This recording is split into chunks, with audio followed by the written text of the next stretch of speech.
আসসালামু আলাইকুম। আপনি যদি আমাকে ফলো দিয়ে থাকেন তাহলে অনুরোধ করব আমার এই কথাগুলো শোনার জন্য। আমরা বুঝে না বুঝে বোকার মতো কাজ করছি এবং আমাদের জন্য জাহান্নামের পথ খুলে দিচ্ছে। সেটা হচ্ছে আমরা ইউটিউব চালাচ্ছি, আমরা ফেসবুক চালাচ্ছি, আমরা টিকটক চালাচ্ছি। বেশিরভাগ যুবক যুবতীরা এগুলোই চালাচ্ছে এবং আমরা বুঝে না বুঝে অনেক মানুষকে ফলো দিয়ে থাকি। আর এটাই হচ্ছে আমাদের জাহান্নামের কারণ। তাদের কর্মফল দ্বারা তারা গুনাহ করছে আর এর প্রভাব আমাদের উপরে পড়ছে।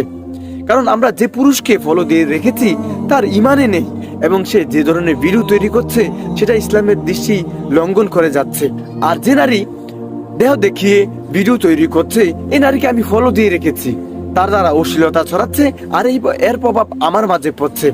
আমি অশান্তি ভোগ করছি এবং আমার চোখে ঘুম আসতেছে না, আমার রিজিক দিন দিন কমে যাচ্ছে।